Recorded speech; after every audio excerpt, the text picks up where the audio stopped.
Hi there, guys. DVD update time, I guess. I used to do this whole DVD update thing a couple of years back, but I kind of lost interest in it. I was having computer trouble at the time as well. I moved home twice, so things got a bit crazy, and I didn't have time to upload anything. But I'm back now, and I just thought I'd give it another go. You know, see how it goes. I'm still buying plenty of DVDs, mostly horror and Asian stuff. So let's get this one started. With the first one being A Chinese Ghost Story Part 2, which is a film I haven't seen yet. It looks a bit mild as far as the horrors go. It looks more of a fantasy, action, romance type film. But I watched the trailer on YouTube and it looks okay. The main reason I bought it was because it's on the Hong Kong Legends label, which were a great UK based company. This is one of their few horror releases that they did. It's part of a trilogy. They also released the first one, but I think it's pretty rare and quite pricey. This one's more affordable and easy to get hold of as well. And it's the special collector's edition, and it's a remastered picture and good special features, and you've got the Bay Logan commentary as well, which are great. So yeah, that's the A Chinese Ghost Story Part 2 from 1990. Okay, next one is I Saw the Devil, which is a South Korean film from 2010. Great film. Watched this a couple of nights ago. Really violent. Probably the most violent film I've seen in a while, actually. It's really realistic and brutal, which makes it all the more shocking. You know, it's nothing over the top, but it's really hard-hitting stuff. Yeah, it's a revenge-themed film about this detective on the hunt for a serial killer. And the serial killer is responsible for the murder of the pregnant fiancée of the detective. So he takes 2 weeks off work to go and track him down, and he eventually catches up with him and puts him through hell. Really good. If you like violent thrillers, especially revenge-themed thrillers and serial killer movies, definitely give this one a watch. It's quite a long film though, about 2 hours 20 minutes, and it's subtitled, so that may put people off. But I thought it was well worth a watch. Great film.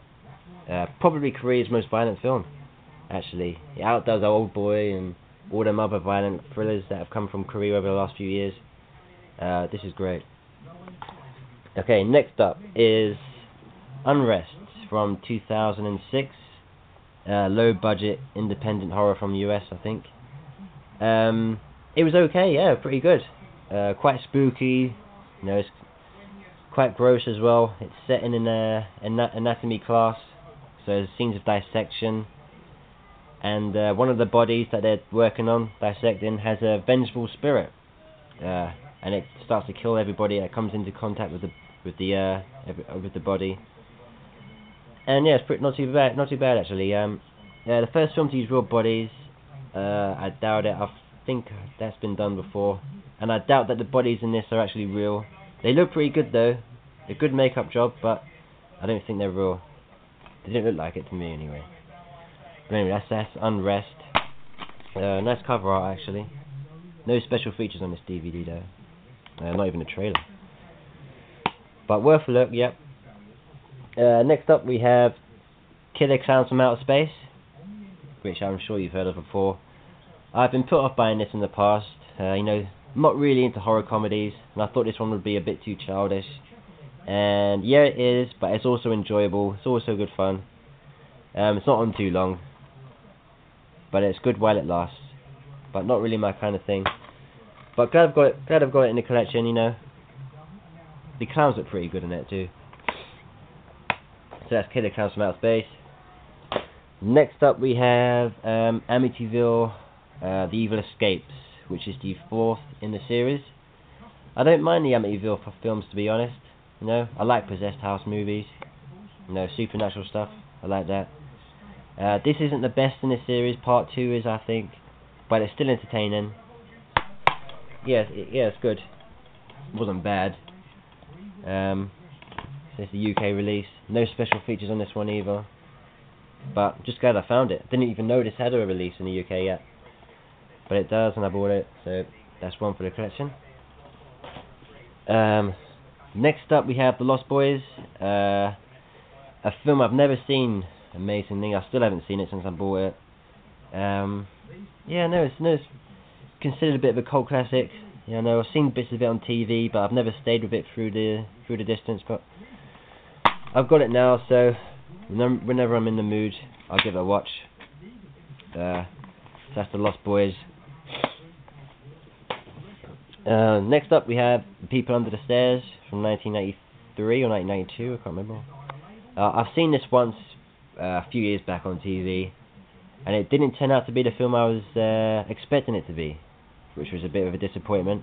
But it was still okay. No, it was enjoyable, entertaining. But it wasn't as scary as I thought it was going to be. But I bought it again, so I give it another watch. So yeah, that's The People Under the Stairs. Next we have Nosferatu from 1922, which will be the oldest horror film in my collection by far. I don't usually watch films this far back, but I've always wanted to see it. I've seen bits of it, you know, snippets on YouTube, and it's very creepy. I watched it a few days ago, and yes, it's really good. You know, it's 90 years old, but it's still got that eerie look to it, spookiness, that gothic atmosphere as well, and it's well worth a watch. Glad I've got it. And yeah, it's probably the scariest looking vampire I've ever seen in a film.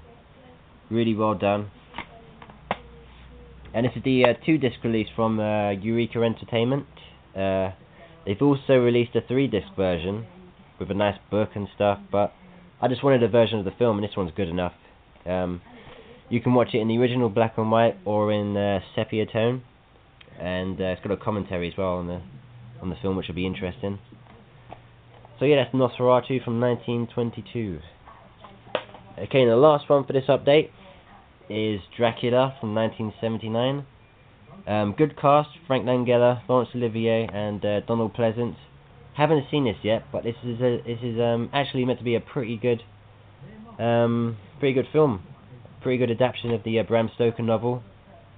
So I'm looking forward to watching this one. I'm starting to buy a lot of Dracula movies. I've got most of the Hammer ones now, and I've bought the old classics from the 30s, Universal Studios ones. So yeah, I needed this one, so I'm glad I've got this. This one's quite rare as well. You can't find this one too easy. That's Dracula from 1979, and that will be the last one for this update. Should be another one coming soon. I'm on the DVD hunt over the weekend, so let's see what I can bring back. And yeah, I'll see you again in the next video. So thanks for watching, guys, and thanks to my subscribers and all the friend invites, and I'll see you soon, guys. Bye.